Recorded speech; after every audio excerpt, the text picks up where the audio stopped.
and welcome to AWS On Air. I'm Jasmine Kiles. I'm a manager of product management here at AWS, and I am joined by some special guests here. Hi, Shruti. How are you? Good, good. Hi, Jasmine. Thanks for having us. My name is Shruti. I lead product marketing for EC2 Extended Computing. And we are actually going to talk about a really exciting story today about a customer who's doing some amazing things with some of the services that AWS offers. And so my pleasure to welcome Bobak. Maybe you introduce yourself. Yes, thank you so much for having me. Yes, my name is Bobak, and I'm one of the founders of NinjaTech AI. It's a pleasure to be here. Awesome. Babak, what is NinjaTech AI? Yes, so NinjaTech, we have our first product out. We invite everyone to go try it out. MyNinja.ai is the site. And we are a multi-agent personal AI that autonomously and delightfully tries to save you time. It's fast, and yet it's affordable. It's task-oriented, and it's trying to get things done for you, essentially, autonomously and in a fun and cool way. Right. What prompted you to, start NinjaTech AI? Because there's a lot of other AI agents that are being built that people might be using. What made you want to go build this, and how are you trying to sort of solve the problems that maybe some of these other agents are not quite doing? Yes, that's a good question. We wanted to build something that actually could more or less mimic the real world instead of just being a question and answer system. A lot of times when you have human assistants, they're not only you can conversationally talk to them, but sometimes they answer you quickly. Sometimes they go off and work on it, and then they get back to you. You can give out tasks to them, and they can just get things done for you, and they make your life wonderful. We thought that was missing, and also the other thing was that we wanted to make it really, really fast, but also we wanted to make it really affordable, so everyone could actually have it. So democratizing access to sort of something like and taking advantage of this new advances in generative AI, such that everyone could essentially land with a personal AI was the dream. Second thing was I wanted to build a company with people that I love, essentially. So my two co-founders, Sam Nakhshan, was head of engineering at Meta, and then Arash, our chief science. Sam is co-founder and CTO. Arash is chief science.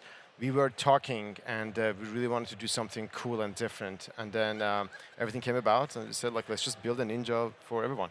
Yeah.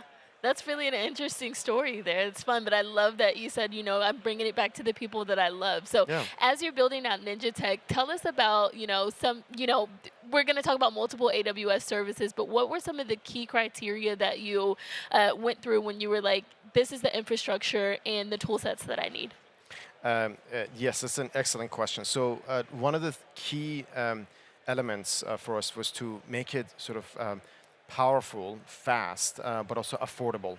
And as a startup, we all love to just work on models and just make them as fast and as fancy and as powerful as possible. But a key ingredient in all of this is to have access to powerful AI chips. We love GPUs. We all want to use it in the startup community, but they are really, really hard to find, and they're really expensive. Yeah. So we were exploring alternatives, and we landed on AWS's AI chips, Trainium and Inferentia, and also SageMaker is a godsend. It's a massive orchestration system.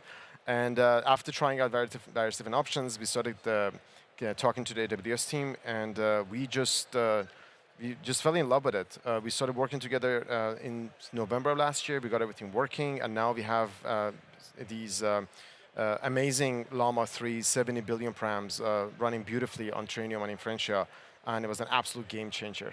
And the second thing was, it was just an awesome experience working with the AWS team. I can't say that enough, because everything comes down to people still, and it's just been wonderful just collaborating with them. That's excellent to hear.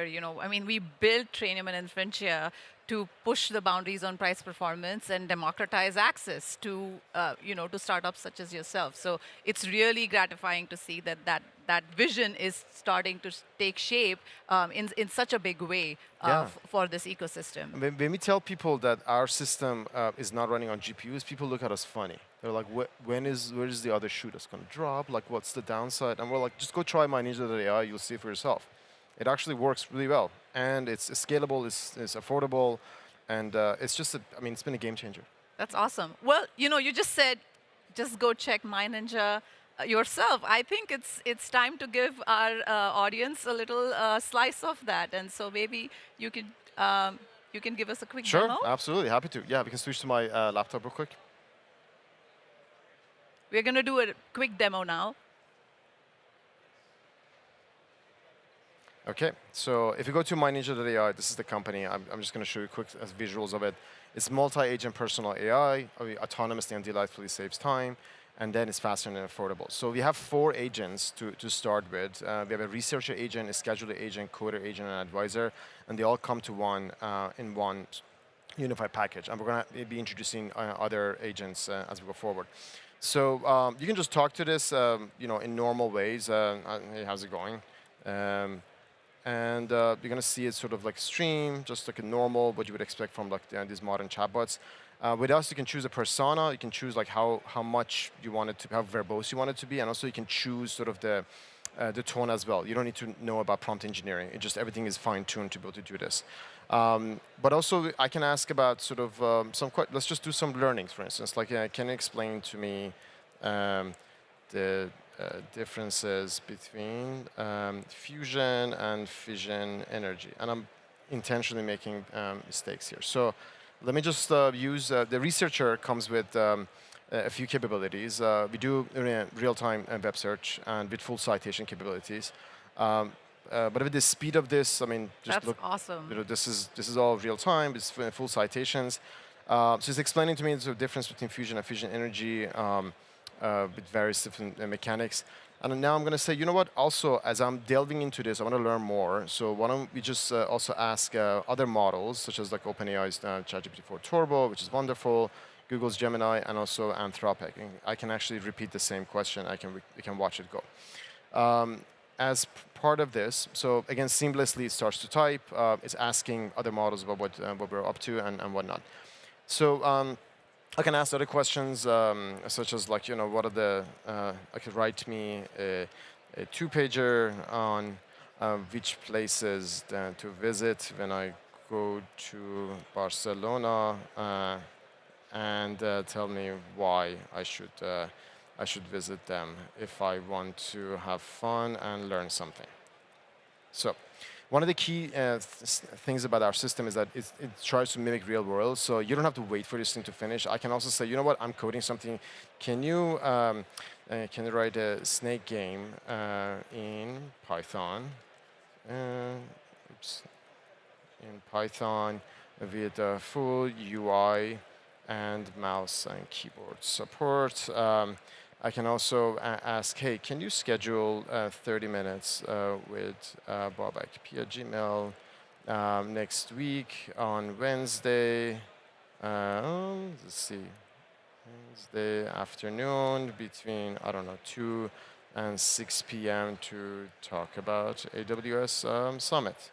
Interesting. So there's a lot that happened there, Yeah. right? Like I just wanted to take a moment because this is a really cool demo. Yeah. Well, first of all, it seems like this is, like you said, it's an asynchronous kind of an AI agent where, and I can totally see the use case for this because like when I'm doing my work, like I'm constantly sending emails to myself saying, That's oh, right. don't forget to do that, don't forget to do That's this. right. Now I can just go tell my agent and say, schedule a meeting. Because that's usually what so many of my Right. emails are to myself, like, hey, schedule this meeting.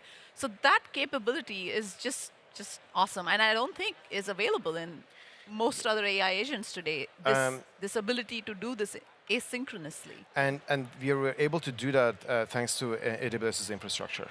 We are heavily using SQS and lots of different sort of systems internally, and everything kind of works in concert really well together. I asked those questions, and notice I asked the coding question, so it started coding. It gives me Python code that I can look at, but I can also see like how GPT-4 Turbo did it, how Gemini did it. It all does this in parallel. I did ask about sort of Barcelona. I asked for, like, write me like something pretty heavy duty. So it gives me like these places to visit and the explanation of why we should do this. It also finds you videos and like images. The scheduler question. This is interesting. This is about sort of understanding, comprehending time, so date and time. So the agent, first and foremost, it double checks that it's like, okay, did I understand you correctly? So I asked, give me time, 30 minutes next week. It says, okay, so did I get this correctly? So next Wednesday, 2 to 6 p.m. Large language models are notoriously really bad at understanding time and date. They don't have that concept. So we worked really hard to actually do this, and we trained a special model using Trainium to be able to get this right. I say it's okay, yeah, go for it. So one of the things this is doing, the agent, because remember we said we wanted to mimic the real world. Right. One of the things we love about human assistants is that they don't just work with software, they also can talk to other humans on your behalf. Right. So this thing is now, it's writing a code behind the scenes on the fly, and then if it's successful, it'll result into an actual email that's going to go out, and then to the end user, they can actually talk to this. And I try to like show that. While this is cooking, and just like if you talk to humans, there's like it takes time to do certain things, especially when you have to go and talk to others. There's another capability that we have called deep research. It's a true multi-hub research. I can ask questions like this that, for example, who are the Forbes Midas winners of 2023 and where did they go to school?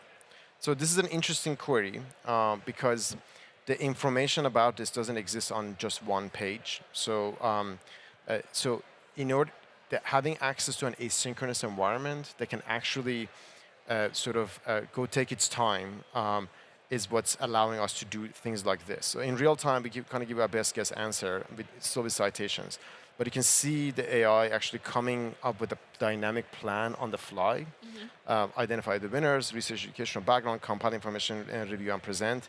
Then it's gonna, just like a human mind would, it's gonna So go. it's almost, sorry to interrupt, Go it's ahead. almost like the chain of thought reasoning, which in many other, you actually have to take the agent through that chain of thought reasoning. Exactly. But this Yeah. just does it. In Yeah, order to get to that output. Yeah, Yeah. that's Yeah. really interesting. In fact, yes, we use a technique called tree of thoughts, which Okay. is the new generation of those chain of thoughts. Interesting. It went and found the names, and it's going to go one by one. It's going to go sort of do additional research on your behalf, just like a human would, and it's going to go do all of that in parallel.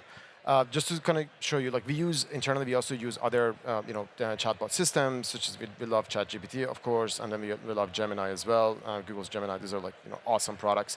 I put the same query in their systems. So this is what, for example, Gemini is producing in real time. It's awesome.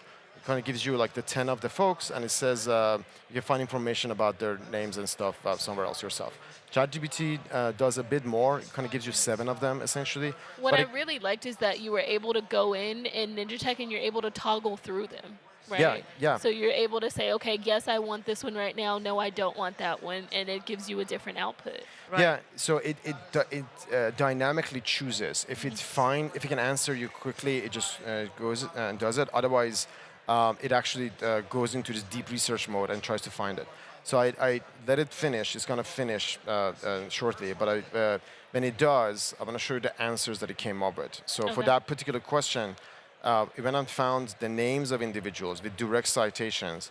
And these are all the pages that it read on your behalf in real time, 43 of them. Right. This is one of the things that are different about a personal AI agent that can work autonomously, essentially. Right. It's like what you said. It's the multi-hop research, which is like if you were, I mean, I can again see so many use cases for it because when you're trying to get things done, the queries are not always very simplistic. Exactly. They have these multiple layers to them. And say I'm putting together a research document, I'm going to have to look at so many different sources. But with something like this, I can, I mean, yeah, it will be a really amazing sort of assistant that can help me do it. Yeah, and we have like one more thing about this. And actually, before I get in there, notice everything that I've shown you. It's leveraging your AI chips. Yeah. No GPU was hurt during this review, and by the way, this other thing actually finished and it's working well.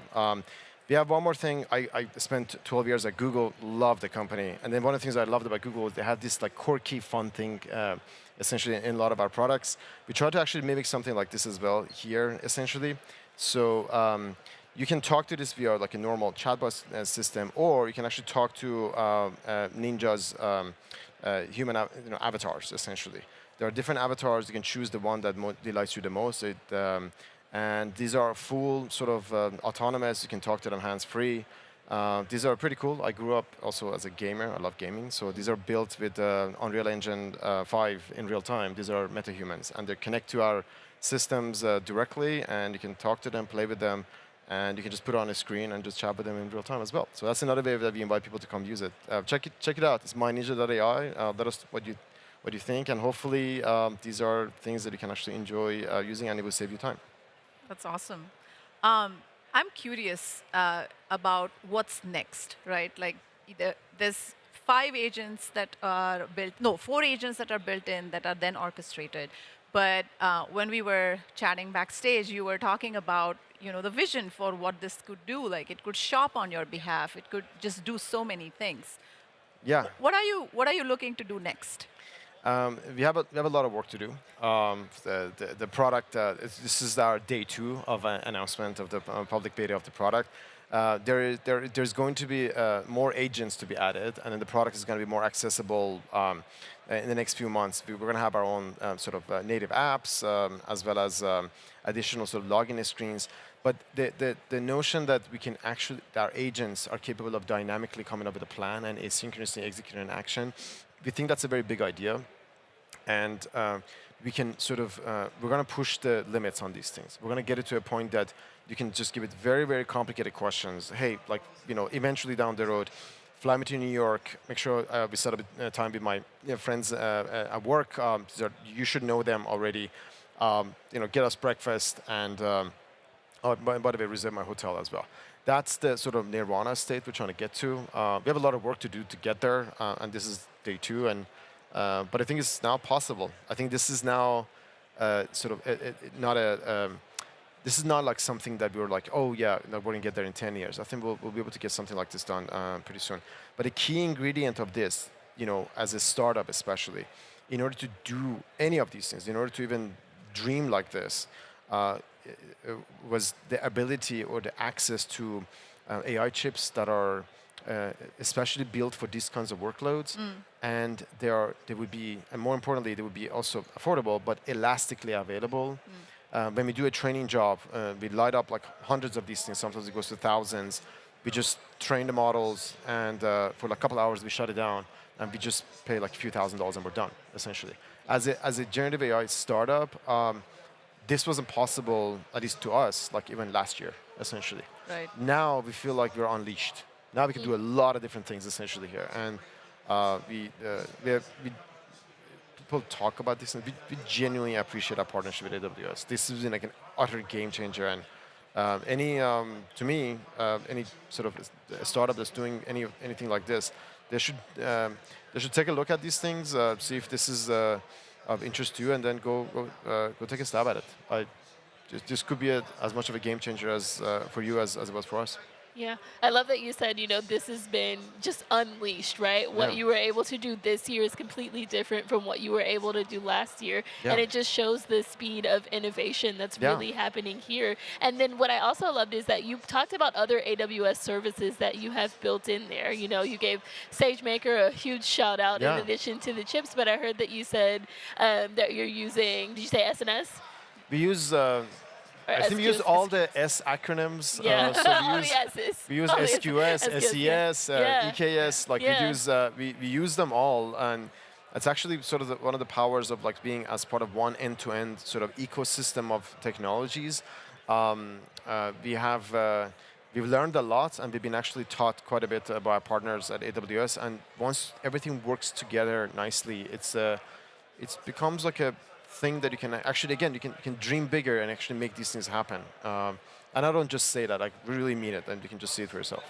That's awesome. This has been such an amazing session. I'm definitely going to take you aside and see a little bit more of that demo. But for all of the audience, please go check it out at myninja.com. .ai. myninja.ai. Yes. Give it a try and let us know what you think. Yeah, this has been awesome. Thanks, Shruti. Thanks, Babak. Thank you for having me. We will be back with more AWS on Air. Stay tuned.